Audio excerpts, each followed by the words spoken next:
बिस्मिल्लाहिर्रहमानिर्रहीम अस्सलाम वालेकुम। आज का हमारा टॉपिक है कि डायरेक्ट और इनडायरेक्ट ऑब्जेक्ट्स क्या होते हैं। उससे पहले हमें ये मालूम होना चाहिए कि ऑब्जेक्ट क्या होता है। तो चलिए आज के इस लेसन को स्टार्ट करते हैं।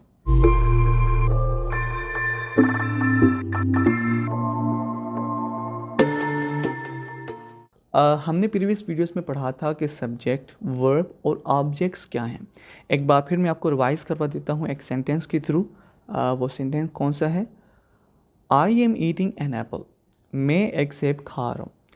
अब यहाँ पर एक सब्जेक्ट है, एक वर्ब है और एक ऑब्जेक्ट है। अब सब्जेक्ट बेसिकली क्या होता है? सेंटेंस में जो भी काम करने वाला होता है ना, यानी डूअर ऑफ एक्शन, यानी जो काम कर रहा होता है, उसे हम क्या कहते हैं? सब्जेक्ट। अब जैसे इस सेंटेंस में काम करने वाला कौन है? आई, मैं। तो मैं क्या हूँ? सब्जेक्ट। अब वर्ब क्या होता है?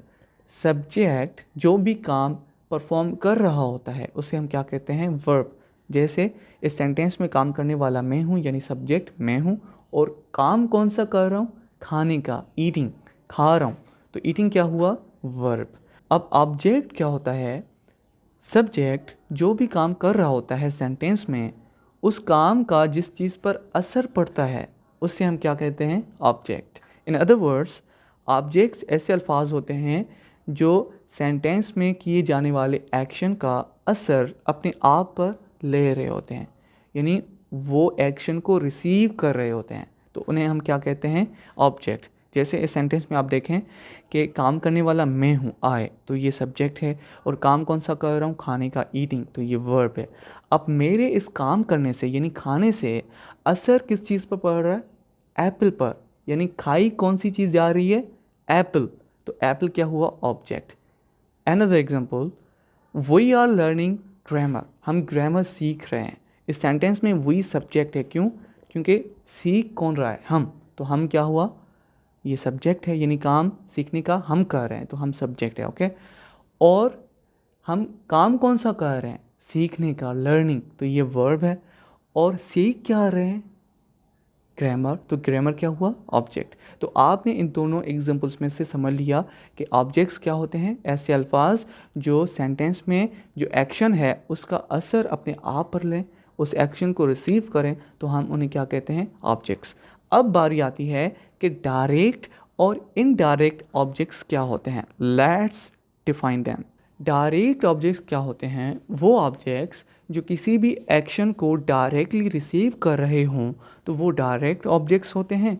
और जो किसी भी एक्शन को इनडायरेक्टली रिसीव कर रहे हों, तो वो इनडायरेक्ट ऑब्जेक्ट्स होते हैं। अब परेशान मत हो, मैं आपको कुछ एग्जांपल्स के थ्रू समझाता हूँ। Very easy and simple.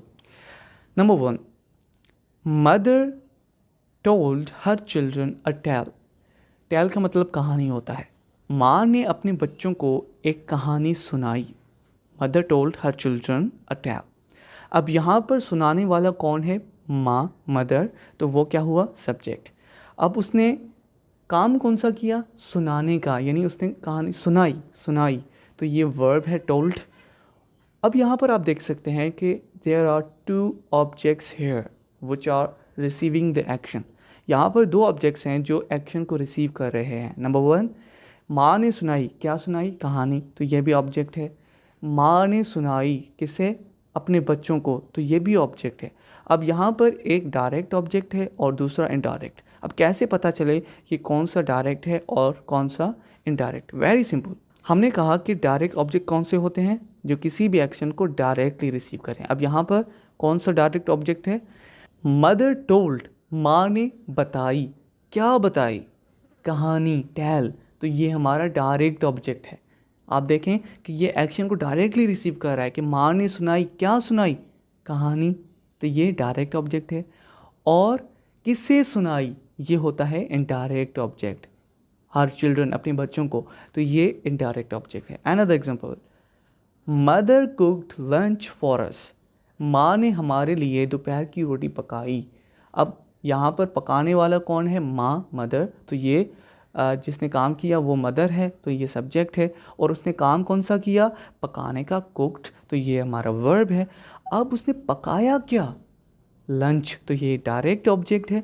और किसके लिए पकाया? हमारे लिए, फॉर अस, तो ये इनडायरेक्ट ऑब्जेक्ट है। अब आपने यहाँ पर एक बात नोट की होगी कि इसमें कोई भी परेशान होने की ज़रूरत नहीं है। कभी कभार क्या होता है कि हम डायरेक्ट ऑब्जेक्ट्स को पहले रखते हैं और इनडायरेक्ट को बाद में, और इसी तरह हम डायरेक्ट को पहले भी रख सकते हैं, इनडायरेक्ट को सॉरी, और इसी तरह डायरेक्ट को बाद में। तो इसमें परेशान होने की ज़रूरत नहीं है। Another example, they played cricket on the ground. उन्होंने ग्राउंड पर क्रिकेट खेली। अब यहाँ पर खेलने वाले कौन हैं? दे, यानी काम करने वाले दे हैं, ये हमारा सब्जेक्ट है। अब उन्होंने काम कौन सा किया? खेलने का, प्लेड, वो खेले, ये हमारा वर्ब है। अब वो खेले क्या? क्या खेले? क्रिकेट, तो ये हमारा डायरेक्ट ऑब्जेक्ट है। अब कहाँ खेले? ऑन द ग्राउंड, यानी ग्राउंड पर, तो ये इनडायरेक्ट ऑब्जेक्ट है। एक और मिसाल दूँ, चलिए। I gave you my mobile, मैंने आपको अपना मोबाइल दिया। अब यहाँ पर देने वाला कौन है? किसने दिया? मैंने, तो मैं काम करने वाला हूँ, देने वाला मैं हूँ, मैं क्या हुआ? सब्जेक्ट। अब मैंने काम कौन सा किया? देने का, गैव, तो गैव क्या है? ये वर्ब है, सेकंड फॉर्म ऑफ वर्ब। अब मैंने दिया क्या? मोबाइल, तो मोबाइल क्या हुआ? Direct object.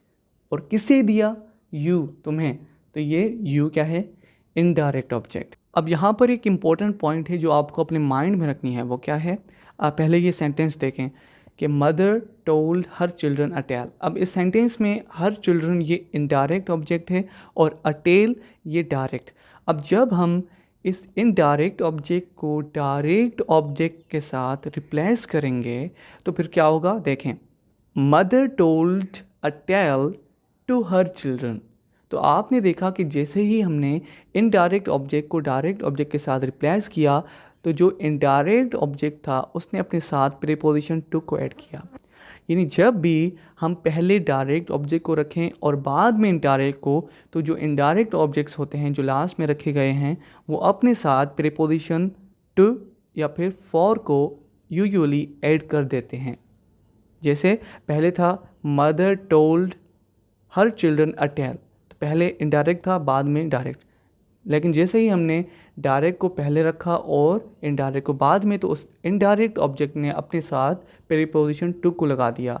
Mother told a tale to her children. Another example, अब यहाँ पर जैसे ये एक सेंटेंस है, I gave you my mobile, मैंने आपको अपना मोबाइल दिया। यहाँ पर यू एक इनडायरेक्ट ऑब्जेक्ट है जबकि माई मोबाइल एक डायरेक्ट। अब जैसे ही हम इन दोनों को रिप्लेस करेंगे तो क्या होगा? देखें, I gave my mobile to you, मैंने अपना मोबाइल तुम्हें दिया। अब जैसे ही हमने इनडायरेक्ट ऑब्जेक्ट यू को बाद में ले गए, यानी डायरेक्ट को पहले रखा, इनडायरेक्ट को बाद में, तो उसने अपने साथ प्रीपोजिशन टू को ऐड कर दिया। इसी तरह एक जो ऊपर सेंटेंस है, mother cooked lunch for us. अब यहाँ पर लंच एक डायरेक्ट ऑब्जेक्ट था और अस ये इनडायरेक्ट, तो ये अस लास्ट में इस्तेमाल किया गया है, तो इसने अपने साथ प्रीपोजिशन फॉर को ऐड किया है। तो ये पॉइंट अपने जहन में रखिएगा कि जब भी इनडायरेक्ट ऑब्जेक्ट्स लास्ट में इस्तेमाल किए जाते हैं तो वो यूजुअली अपने साथ प्रीपोजिशन टू या फिर फॉर को ऐड कर देते हैं। सो आई थिंक आज का लेसन बहुत इजी था। अगर फिर भी कोई बात समझ में ना आई हो तो आप कमेंट करके हमसे पूछ सकते हो। Thanks for watching, see you in the next video, take care, अल्लाह हाफिज़।